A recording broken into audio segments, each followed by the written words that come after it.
In the south of the US federal state of Utah, there's a destination that attracts nature lovers from all over the world: Bryce Canyon National Park.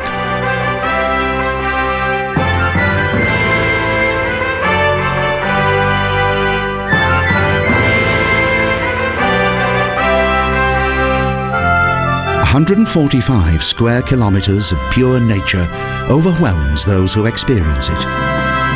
Millions of years ago, owing to extreme pressure from beneath it, the Earth's crust cracked, and a landscape was created which is without equal. Perhaps only the Grand Canyon can be considered to be worthy of comparison. Here in Bryce Canyon National Park, time created something unique. A gigantic amphitheatre of red stone, scattered with 1,000 rock needles which tower toward the sky. At the beginning of the 19th century, white people reached this area for the first time. But it wasn't until 1870 that the first permanent settlement was established: the Mormons, who settled here. And also Ebenezer Bryce, after whom this gigantic landscape would later be named. It wasn't until 1909 that it became famous, thanks to the photographer John Wesley Powell.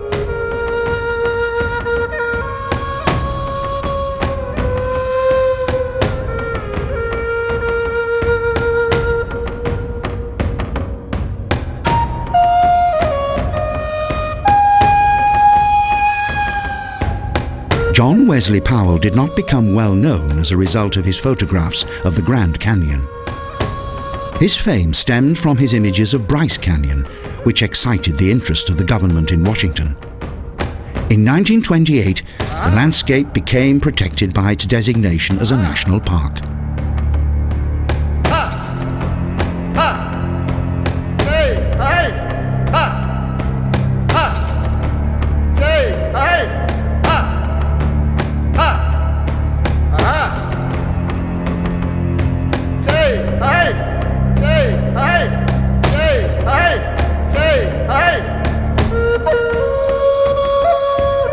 Typical of Bryce Canyon, the hoodoos appear as fantastic and bizarre. These columns of rock were not created by Antonio Gaudi, but by erosion.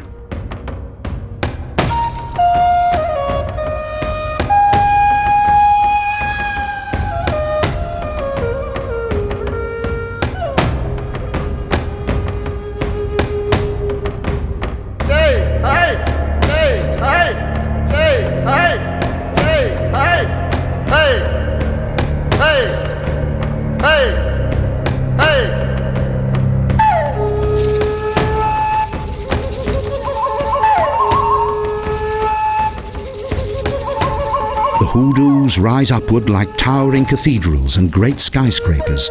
They convey the feeling of eternity. They are reminiscent of the skeleton of a dead animal and the power of nature. The hoodoos were here long before man first set sight on them, and they will remain here long after man is no more. In summer, they extend across a shining blue sky. In winter, they rise above snow-covered slopes.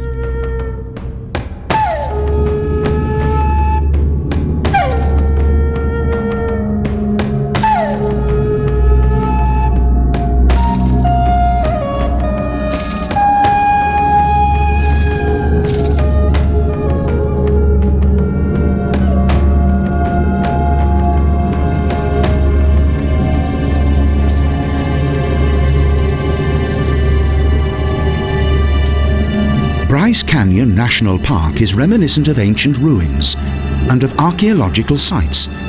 Thus it became known as the Silent City.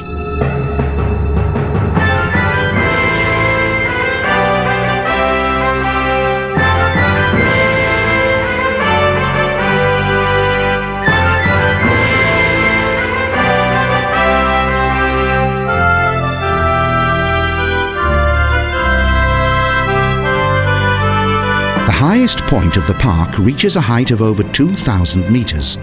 There, pines and juniper trees grow. In the lower parts, poplars and willows can be found. In the southern section of Bryce Canyon there is a plateau which is 3 kilometers long. On it grow Douglas firs and white firs, which can reach a height of 30 metres. Grizzly bears and wolves have disappeared from this area, but today coyotes and deer remain.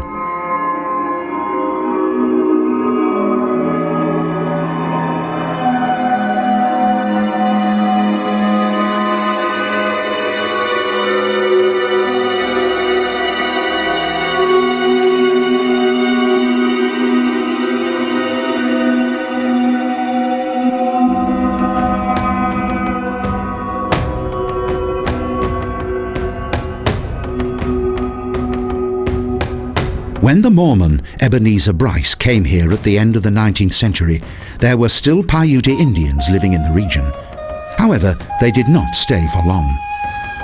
The Mormons, the Seventh-day Adventists, drove out the Paiutes so that they could safely establish many small settlements, both here and throughout Utah. Shortly after 1900, the first tourists arrived. They were fascinated by the rich colours of nature. They came in such great numbers that it was necessary to create accommodation for them. In around 1920, it was decided to preserve this unique landscape for subsequent generations.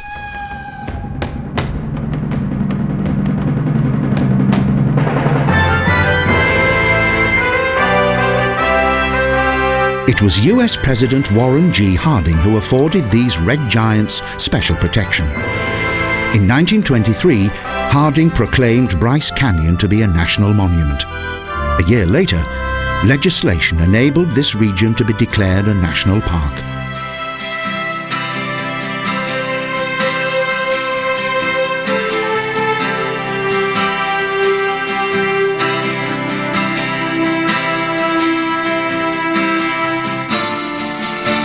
It took until 1928 for all of the stipulations for the setting up of a national park to be conferred. And at the beginning, its name was the Utah National Park. Finally, the name Bryce Canyon National Park was agreed by law.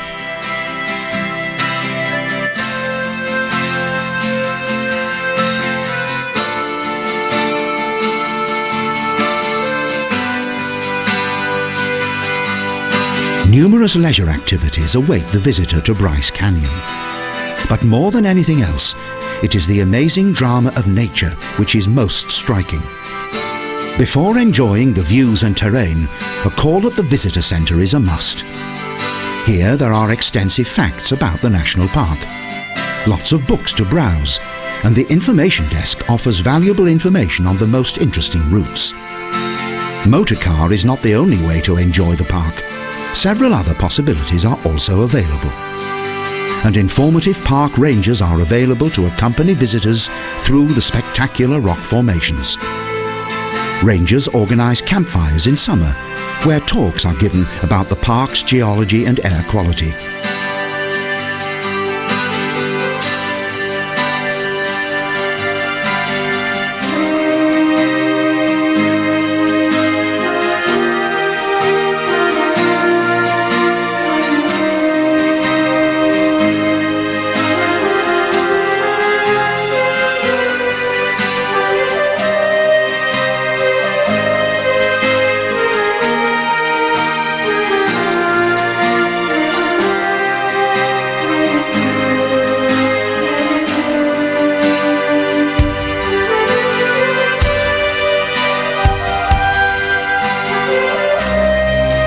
Kilometre-long hiking paths lead through Bryce Canyon.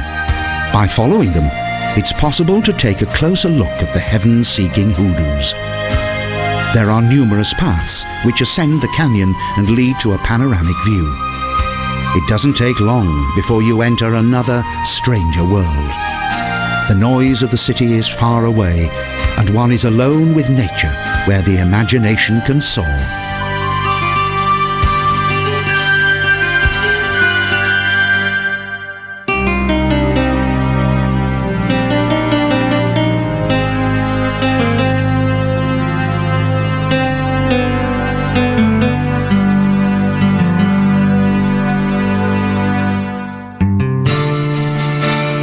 To experience the full grandeur and also the intimacy of the forests and rocks in Bryce Canyon, hiking tours are available.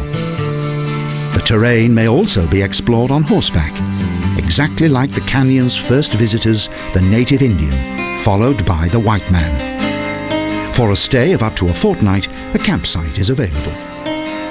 Here one can camp in unparalleled surroundings and enjoy nature at close quarters each morning.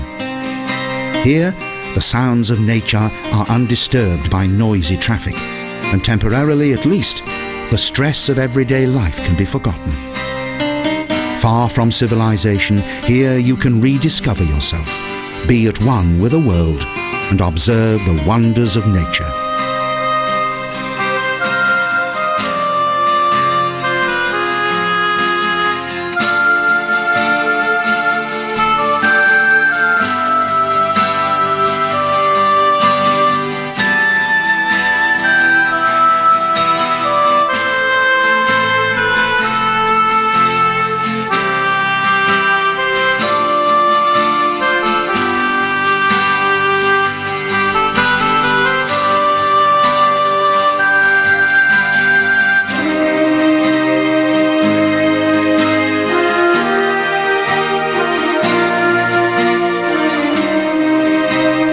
Each year, over 1.5 million visitors find their way to Bryce Canyon National Park.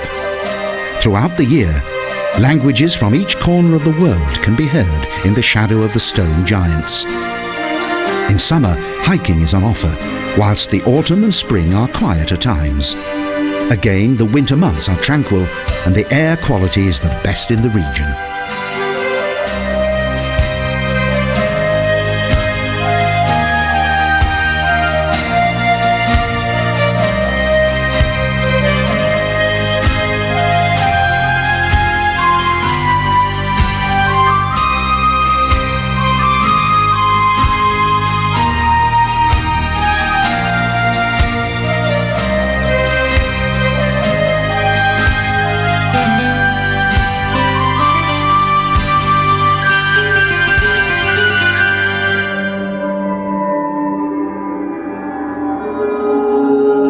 In Bryce Canyon National Park, one can learn to understand nature, unite with it, touch it, breathe it and receive its fragrance.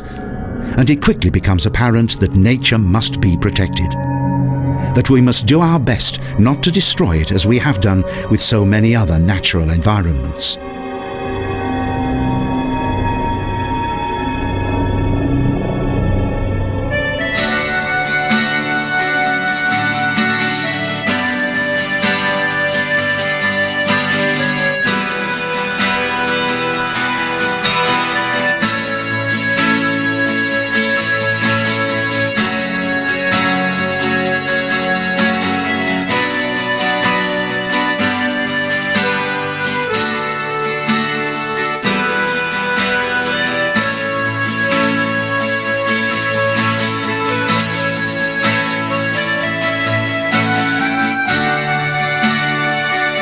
In contrast to other canyons, Bryce is not a ravine.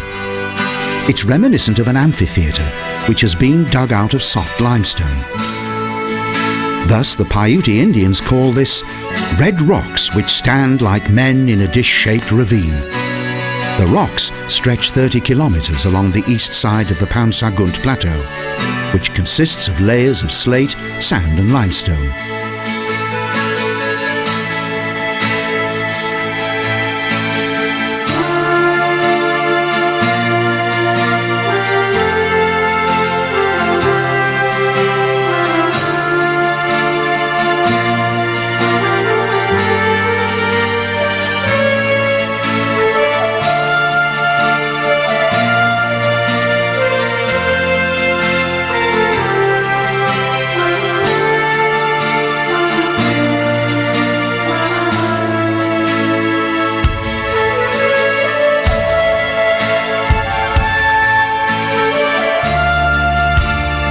These stones, which originally formed on the seabed, contain large quantities of minerals which produce a fascinating array of colour.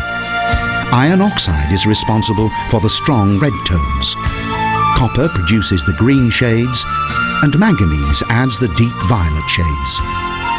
Day by day, with its various lighting effects, The sun casts a spell on the rocky terrain of this mystical place.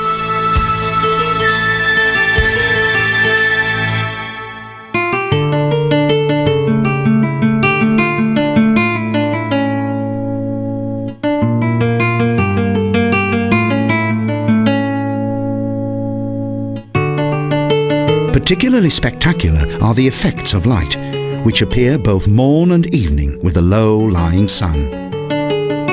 The canyon inspired the imagination of the earliest inhabitants, and it took on a religious significance.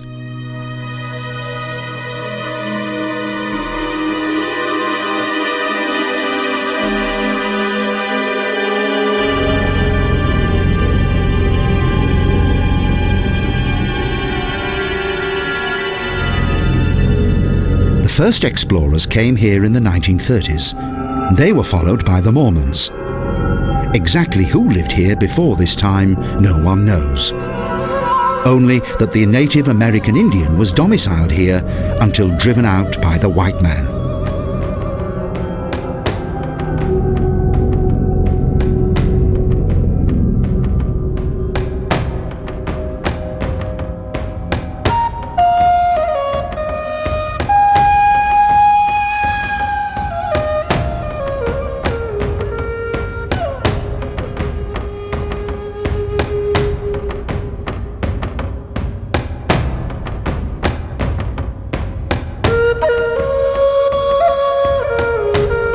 The Paiutes were especially attracted by the rocks.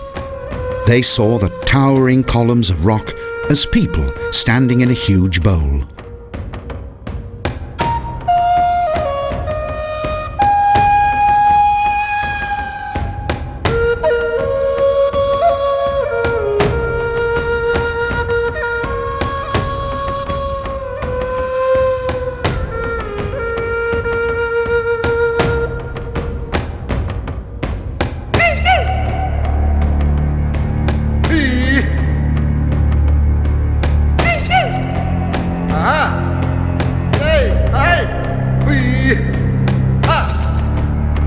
Today, the visitor to Bryce Canyon is likewise reminded of human shapes, which give the impression that they have been carved out by man. Whereas the rock needles reminded the native Indians of people, to us they are perhaps reminiscent of the tall, slim sculptures of Alberto Giacometti.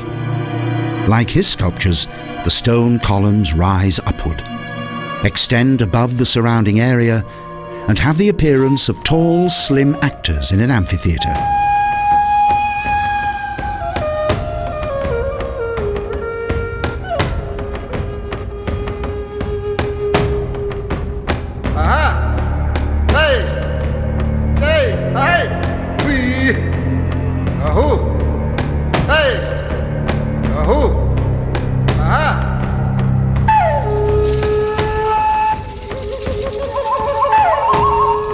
Bryce Canyon National Park still contains traces of the time when the Paiutes lived here. Even today, there is much evidence of the fact that wild men and women once dwelt here in harmony with nature.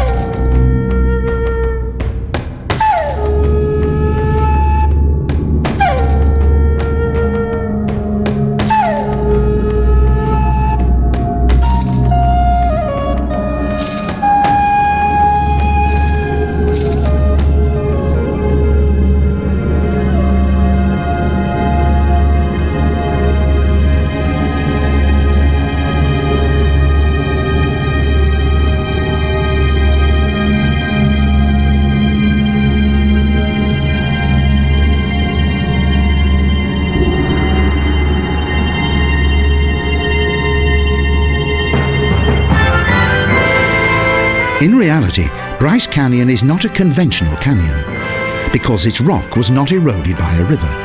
Rather, it was created when a large section of the Earth's crust cracked open. Water did not carve out this canyon, but it has nevertheless helped to create this wonder world of stone.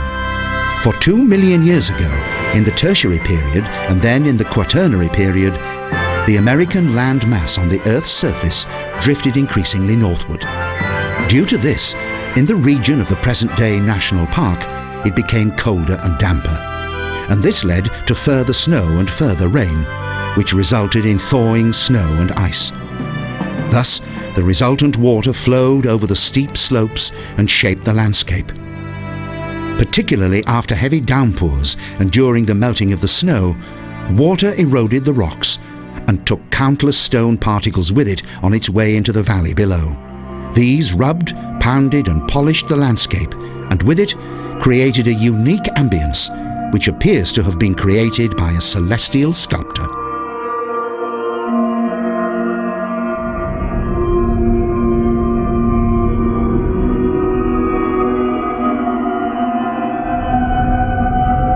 Whoever enters Bryce Canyon will never forget the moment. How can one put into words the sight of this gigantic landscape and find suitable expressions to describe this wonder of nature? Perhaps it is easier to leave it to the American writer Thomas Wolfe. He wrote about Bryce Canyon, "This is how the minds of children imagine heaven."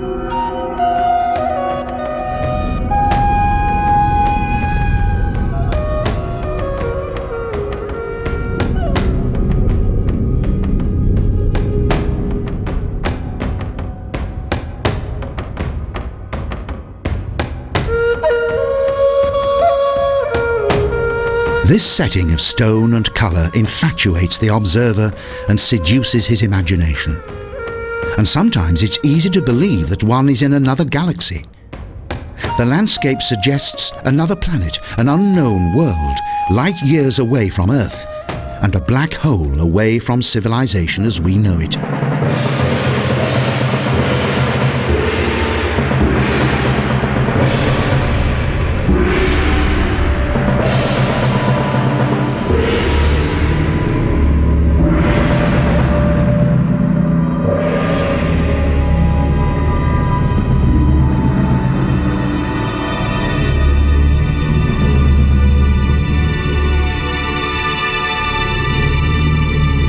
Since the first settlers came to this region, there have been many descriptions of this sea of stone.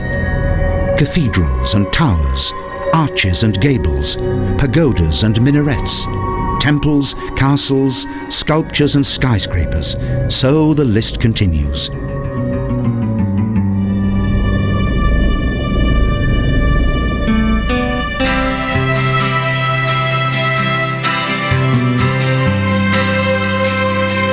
Bryce Canyon's colouring is of an incomparable natural intensity. From shining pink to carmine red to orange and mixed with white, gold and beige, plus stripes of lavender and blue. A star-bound designer must have been responsible for these shades, or was it solely nature? No matter who, superlative taste manifests itself in these colours and shapes. The eye of the observer is never disappointed. But on the other hand, it has to be said, nature had nearly 60 million years at its disposal, ample time to create one of the marvels of the world. Because of the power of its geology, stratas of the earth were pressed against each other. Enormous boulders were pushed around like furniture, then broken up and raised until great plateaus were formed.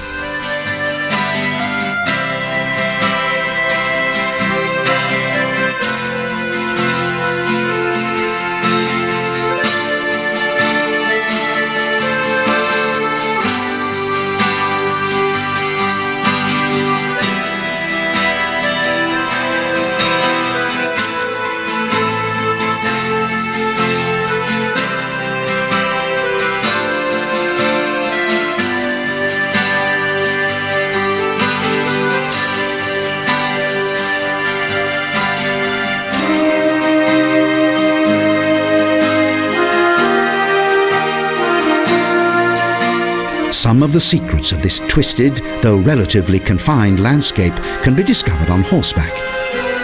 This is also the most comfortable mode of transport, as the poor old horse must overcome the tiresome work of the ascent. leaving its rider to concentrate on the breathtaking surroundings. And the stone sculptures can be enjoyed from the comfort of a saddle.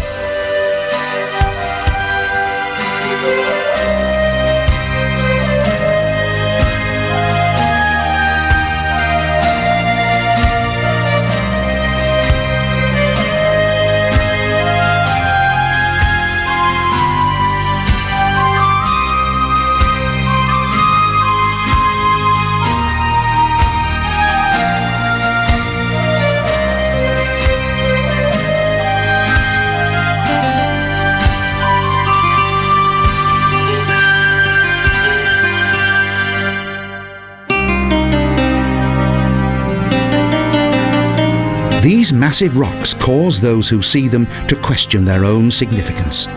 These stones are eternal and will inevitably survive mere mortals.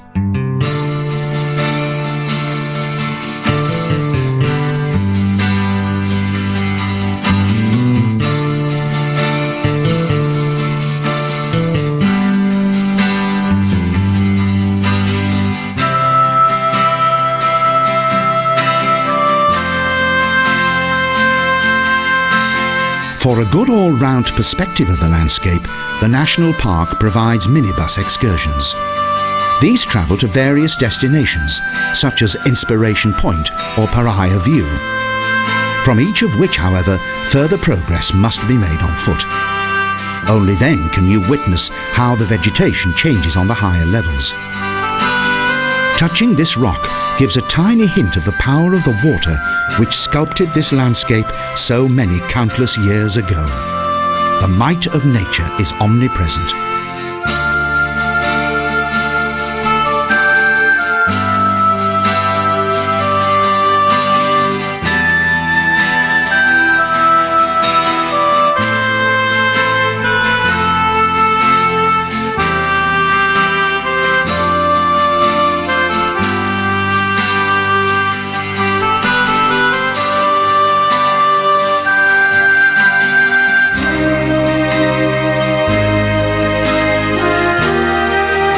John Wesley Powell, whose photographs made Bryce Canyon famous, played an important part in the exploration of this area.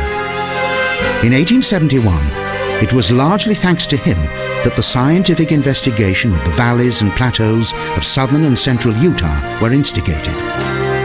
The present area of the national park is included in this. Later, the first simple roads were built. The first step had been taken to allow the public to share in this natural wonder.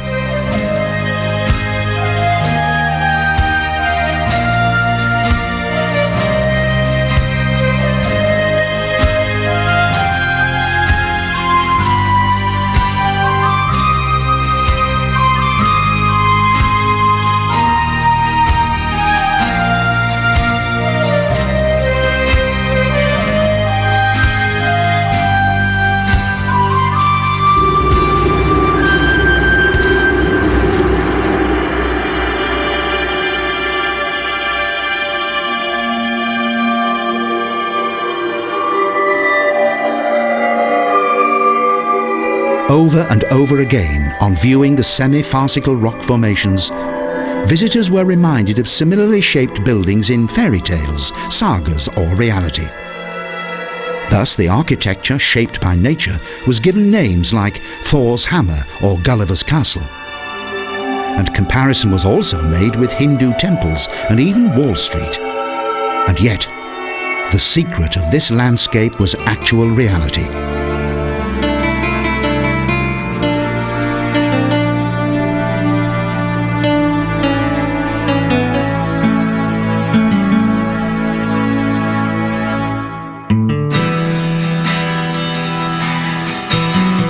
The fact that this landscape is known today as Bryce Canyon is in itself quite surprising.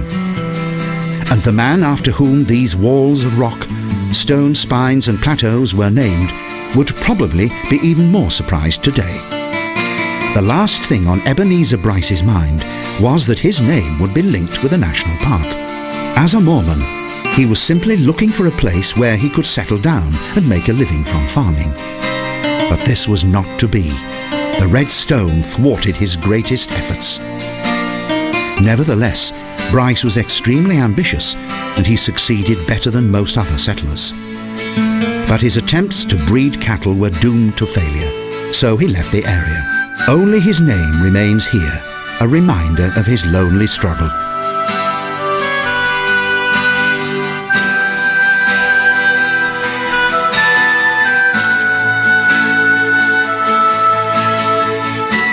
Yet there's something else which reminds us of Ebenezer Bryce, namely a few unflattering words about the terrain.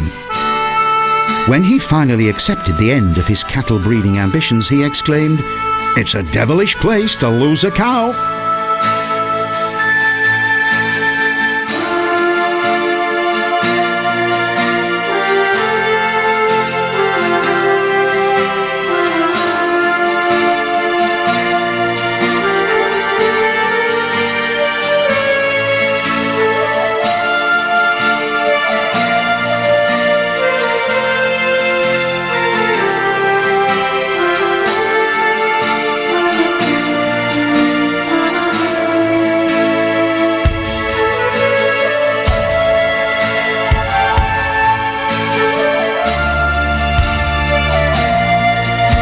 Bryce was absolutely right. This was no place to breed cows, and nobody after him attempted to breed them here. The priority of today's visitors to the national park is the land, not livestock. They are interested more in the unforgettable impressions of a sculpturally graceful landscape. They seek freedom and distance, the unadulterated, the authentic, the pure.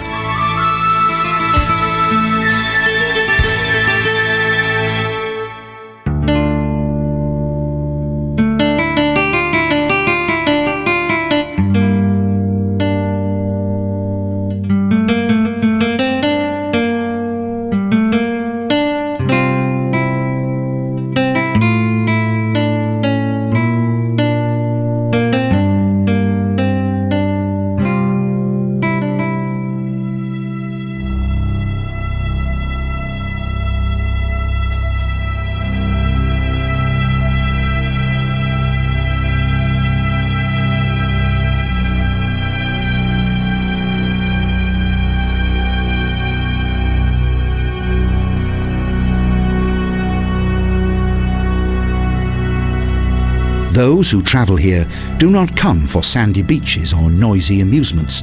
Those who do will be very disappointed. For here, most contemplate man's insignificance in the shadow of these red stone giants. And one soon becomes humbled before the power of nature, a natural world that makes man's attempts to subjugate it appear absurd.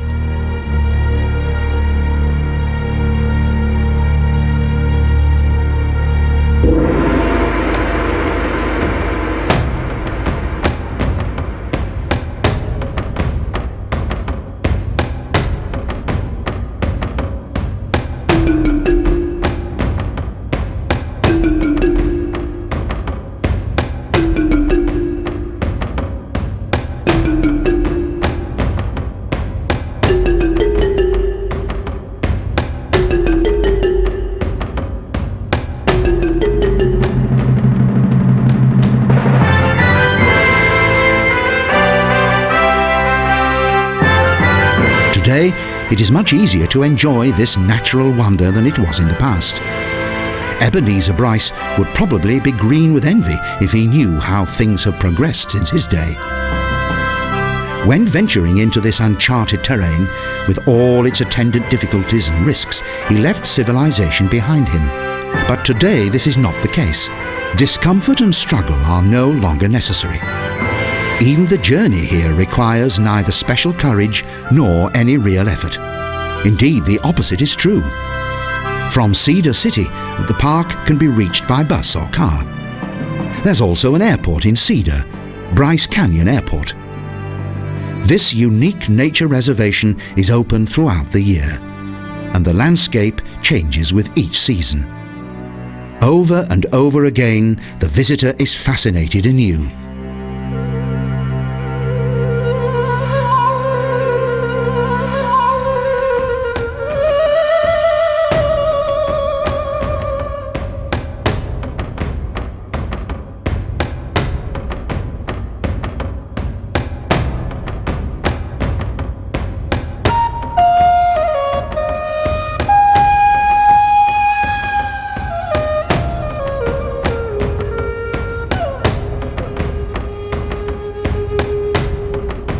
Some people visit for a few hours, others stay longer. Campers may be keen to make use of the unique opportunity to erect their tent in the magnificence of the park.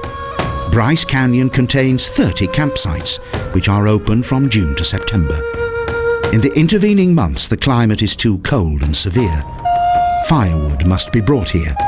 Clearly, the gathering of wood, including the felling of trees, is strictly forbidden in a national park. Once these fundamental rules have been observed, camping here can be enjoyed to the full.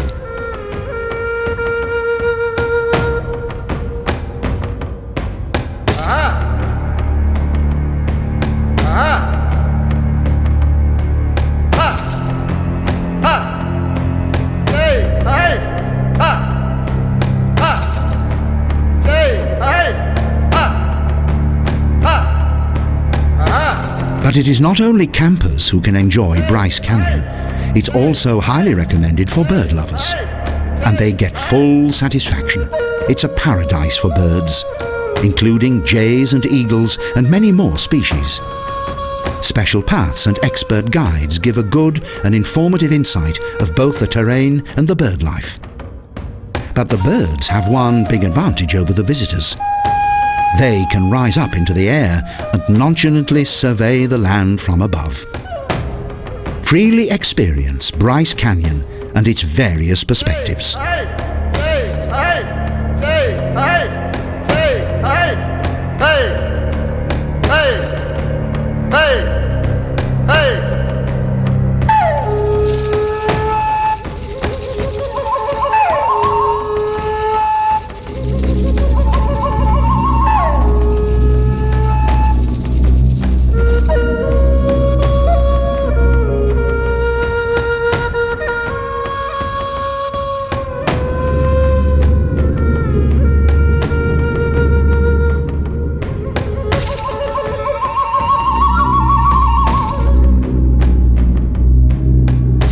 The extraordinary fascination of this landscape stems from the richness of its colours and unusual shapes. These strange creations seem to defy the laws of gravity, and it's difficult to believe that it was nature, not man, that created them. During millions of years, their appearance has gradually been transformed into the rich variety of shapes that we see today.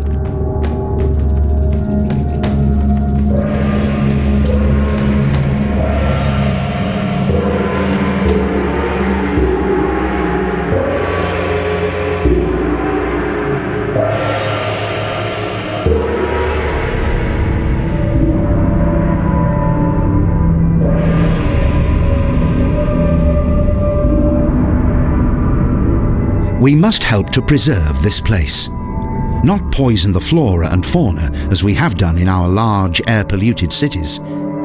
We also built and continue to build huge motorways which plough through continents, splitting them in two and destroying large tracts of land. But here, the natural landscape should be left alone. We should take stock. We must take note of nature's hierarchy and observe its laws. And we must strive to protect this national park and every other remaining peaceful sanctuary of the natural world before it's too late.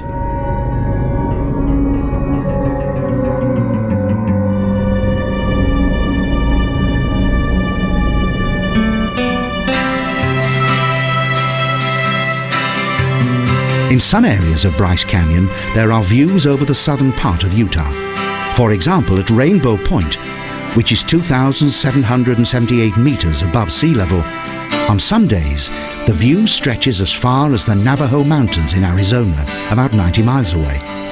And on particularly clear days, it's possible to see as far as New Mexico. And up here, we can see almost as far as our feathered friends.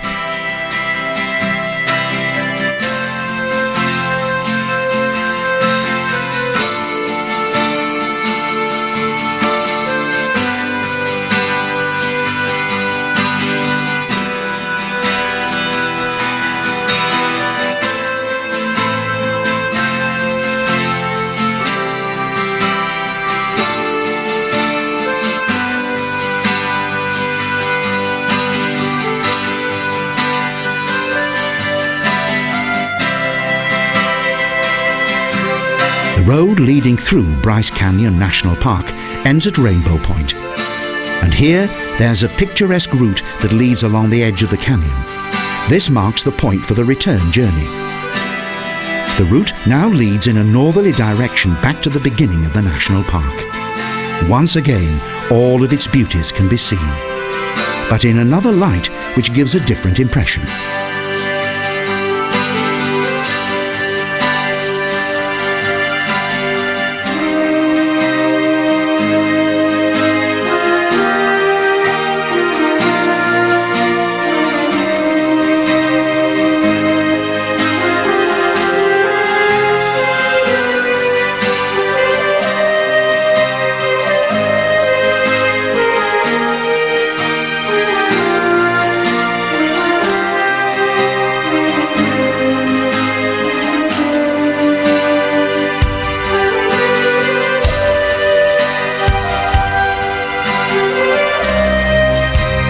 One of the most beautiful places on the road through Bryce Canyon National Park is the Agua Canyon. Particularly worthy of note are the strong contrasts of light and colour, which are considered to be amongst the most fascinating in the entire park. From here, there's a good view of the vertical cliffs, which are typical of the southerly Pound Sagunt Plateau. In the Agua Canyon, remember to look out for the hoodoo, which has been given the name the Hunter. Its peculiarity? Small trees grow on top of it.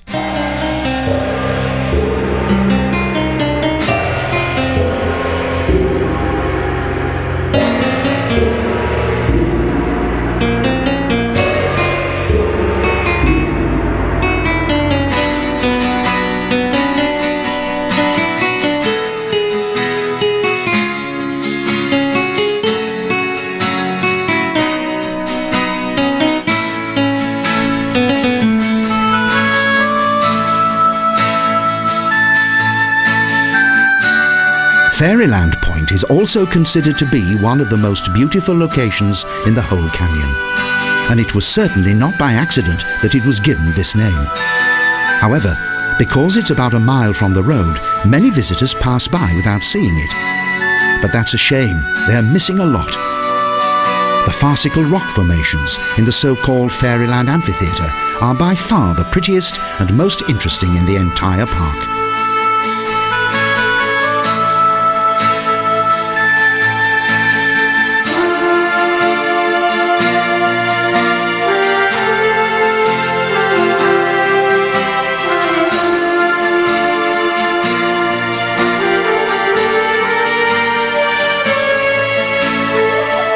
There are many more examples which depict the beauty of Bryce Canyon. And one could say more about the hoodoos, which the Paiutes once thought to be human devils, which, as punishment, were turned to stone for all eternity. But talk is not enough. One must experience its beauty oneself. Bryce Canyon awaits.